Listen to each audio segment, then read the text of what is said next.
Good morning everyone. So welcome back. It's nice and warm, as you can see. I'm just in my overalls. I've got no jacket, no sleeves, and mating has officially started. Well, it's actually been going for about the last 4 days, 5 days maybe. What's today? Today is Wednesday. Jeepers, hard to think of the day of the week at the moment.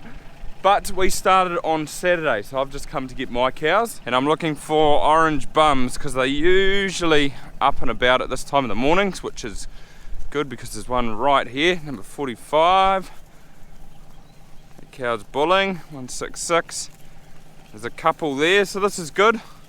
Hopefully there might be a couple more in here somewhere. And good old 297, she needs her pat for the morning. She got put up yesterday, which is cool. These birds have really made a bit of a mess of my windscreen. Probably needs a bit of a clean. I got a nice short walk this morning. I didn't see too many others that were on in the paddock, so it must have just been the ones around the gateway. There's probably about 6 there, I think. But when they come in the shed, they either usually come in first because they want to get back out and bulling again, or they sort of start bulling in the yard and they wait around till the end and come in last. This is one of the problems I do run into though. It's a little bit off topic, but Dad is just finishing the first herd, so that's the last row there.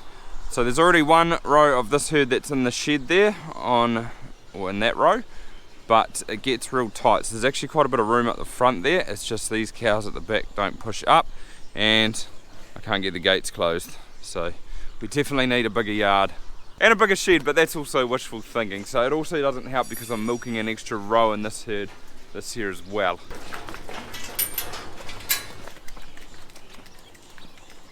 Just have a little look to see if there's any that are on in this row, although it doesn't look like any have stood out.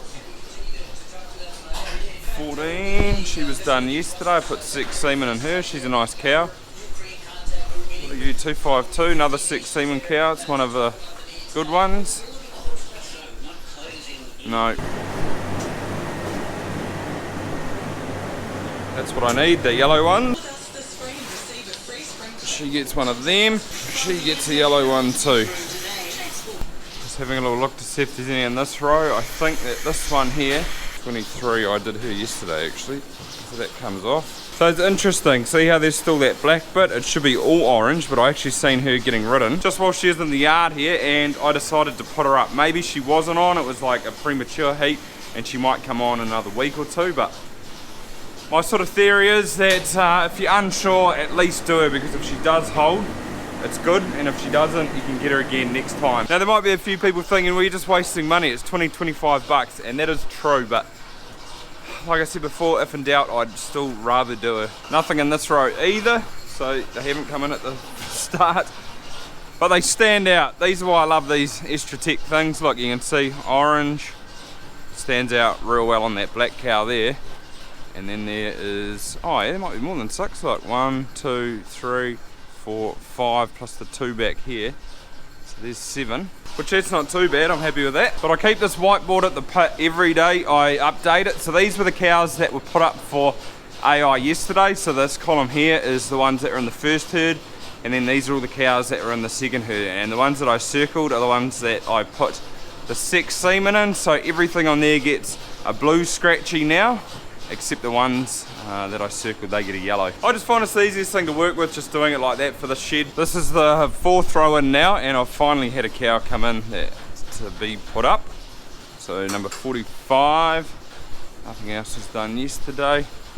But all those other cows that are to do, they're just standing out there bullying each other. So that's what I mean about them either coming in first or last. They'll probably come in near the end, I reckon. Dad's gonna do it now so he can shoot away again. So write the number down, 45. And this year, because I'm nominating everything, I come along to my chart and 45 needs to go to Bull Rebel. And if there's none of Rebel around, I would put it to Lorado, which I might do actually. Yeah, I'll put it to that one because I've used it already this morning. Lorado, something like that. I think it's got an E in it somewhere, but it doesn't matter. And then it is in bank 6 and it's a teal colour.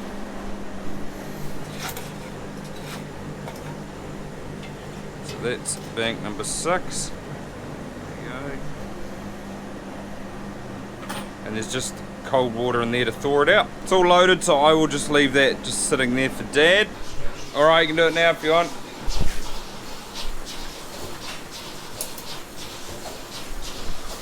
Normally what would happen is I would take the cups off and put them on this row and Dad would do it, but because he wants to keep going and doing something else and nothing else is really coming in, he's just going to do it now.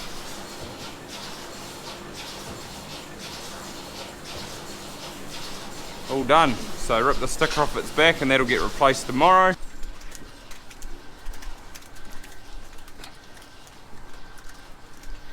I was taking a little drive the other day and I noticed that on a couple of herds people are putting their indicators or their scratchies way up here more, so I don't know. I've put them there and I think they work fine, but maybe other people have had better experience up there. Not too sure. But one thing about tail paint though that I do sort of miss is that it is quite aesthetically pleasing, because you can see all the bums go from one colour to the other, like you're sort of getting somewhere, so it is quite nice in that aspect, but I way prefer these scratchies. Had a few come in, 166, and there's one down here somewhere. Oh, there you are, 169.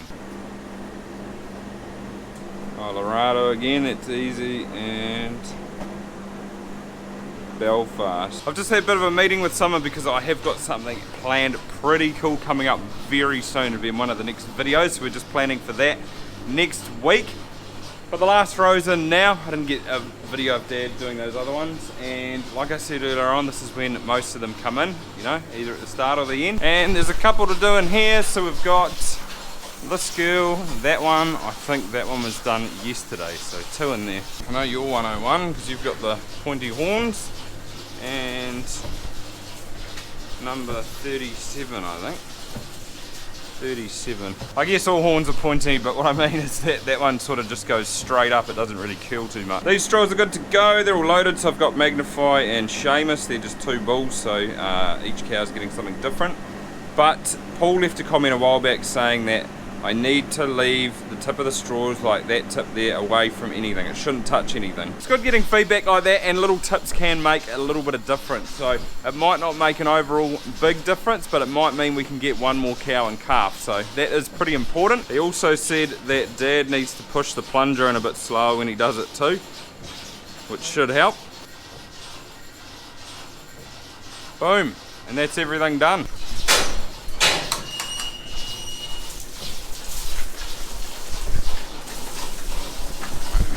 Well, that was a pretty successful day today. So we had 2, 4, 6, 8, 10, 12, 14, 16, 17 cows. Then yesterday I think we had 16, and then the day before we were sort of right down a little bit. I think we had 13. So we are going not too bad. Yeah, it was when we started on Saturday. So that means today I put up 5.3% of the herd, which is good, because you want to target 90% of the herd getting put up for AI in the first 3 weeks. That's sort of like the industry target, or what you should try and achieve. And that means you need to put up 4.3% of your herd a day. And that goes for everyone to be able to achieve that rate. So it's good that we're over today, but it certainly takes into consideration, because some days we won't hit that mark. It does mean I've got to put up 14 cows a day, or I think it's 13 and a half, so say 14. Some days we do, some days we don't. It doesn't really matter what your submission rate is though, it's whether they're getting calf or not, but those sort of two things do link together. Whoop, that calf just got a shock. And the more cows you put up to AI, theoretically the more cows you should have in calf. But I am just grabbing these girls because I'm going to put them in the cow shed this morning. They are getting their lepto jab.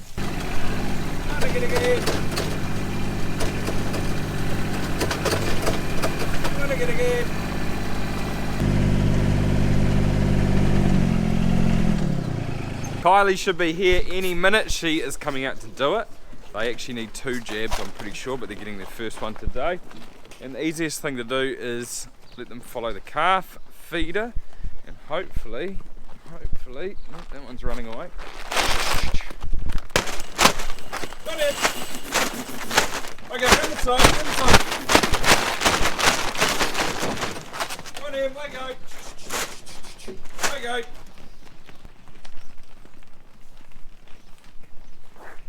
Well, that was pretty easy. But I am thinking these will be close to weaning, I reckon. So there's some in here that could probably be weaned now, like calves like that. That one over there, that one, even that one. I don't have a set of scales, so I can't weigh them, but they do say Jersey calves you can wean at 80 kilos live weight, and that is definitely something I want to look at getting in the future, so we can just make more uniform decisions or more accurate decisions. I did think about boxing both the mobs up, so there's the 42 that are up here and then the 38 that are down below, and then having a draft up, so putting all the sort of the smaller calves in one mob and the bigger ones in the other, which I probably will do, but I just thought I wouldn't do it today. So I'm going to do this lot here and then go and do the other lot down below. It's just gone 11, so she can't be too far away, but I thought I'd tell you this because yesterday we had a bit of a dull moment, I guess you could say, or a bit of an unfortunate one, and that's we had a cow that we had to put down, and it turned out that she actually had black mastitis. So we treated her the day before we'd picked her up. We thought she had mastitis, so we treated her for it, and she just didn't look too good, sort of finding it a bit hard to walk. She wasn't eating, so I rang the vets, got them out yesterday morning, and we could sort of tell it was black mastitis because when you touched her quarter yesterday morning, it was real cold, and when it goes like that, it's really bad. So got the vets out straight away. They had a look at her, and unfortunately just the prognosis was that we couldn't do anything about it. So you can try, but it's a very long road to try to get them back around, and there's no certainty around fixing it as well. So unfortunately we had to put her down. We don't get many cases of black mastitis. I did ask Dad when was the last time he had a case like that, and he couldn't really remember, but he seemed to give me a ballpark figure of about 15 to 20 years ago. So hopefully we don't get another case for that long again, because it's really not good. Up! That's the one in there. Come on. Kylie's back again, so they are getting a lepto, and I didn't realise, but they're also getting a 10 and 1. So Kylie might look familiar because she did the dehorning, but she also gave them a 10 and 1 as well. Then they just need a booster. Is that what it is? Yeah, booster. A booster. And they also need a booster lepto, or do they just get one? Yeah, a booster lepto as well. Alright, so I think that's what, in 4 weeks? Yeah, 4 to 6 weeks.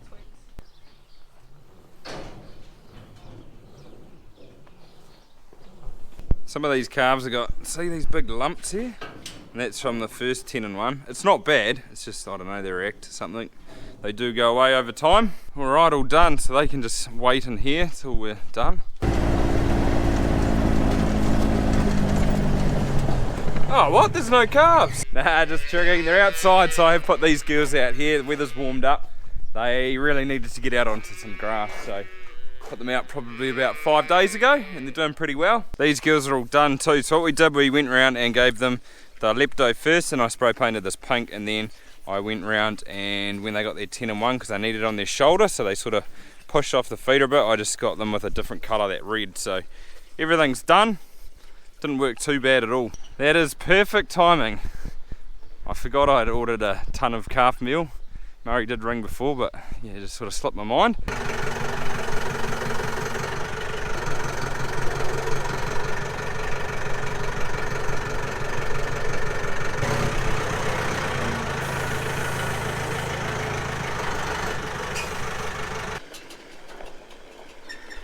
It's always good to get jobs like that done. I really need to DNA those calves in the next couple of weeks probably. But I'm just at the shed, so I have filled out the mating report. So this is from today, what I do here, or this is how you're supposed to fill it out. So breed, Jersey, nominated, because I'm nominating everything. It's either nominated or Premier.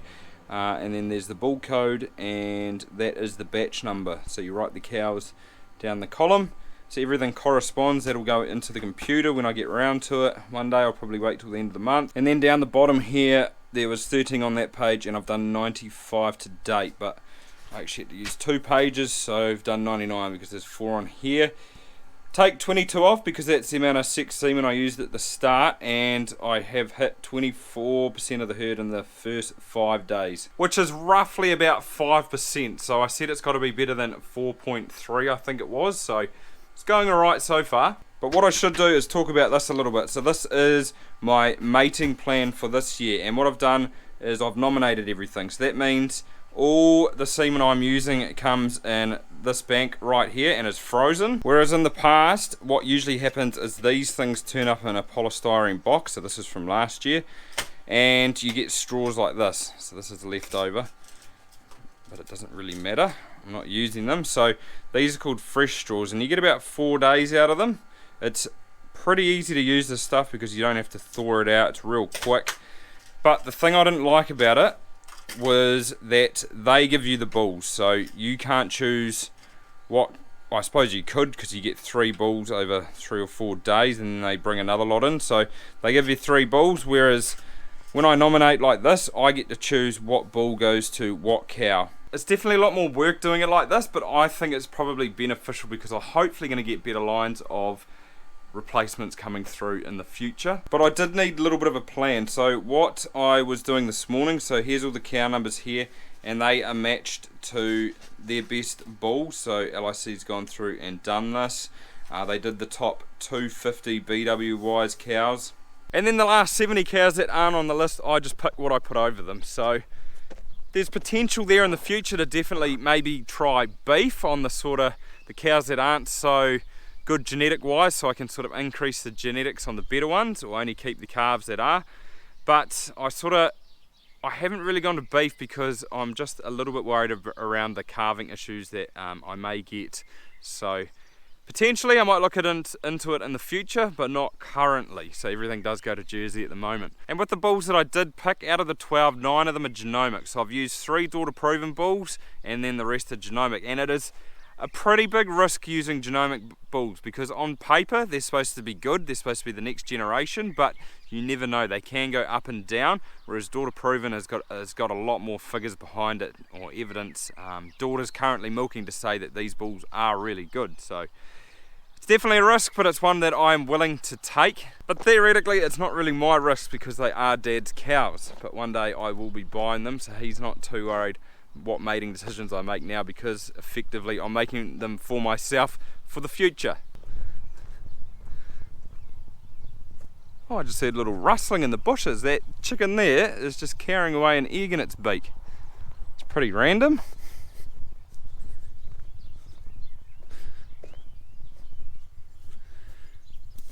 Oh, there's a chicken nest there, that'll be why. But hopefully all this makes sense. I know it is a lot of information to take in, and it's just the way that I'm doing it here. Everyone's so totally different. We're all breeding for different things. Some people care about the genetics, some people don't. It's totally up to the person. But if you do have any questions, drop them in the comments and I'll try and answer them. And apart from that, it's probably about it for this video. So thanks for watching, guys, and see you next time.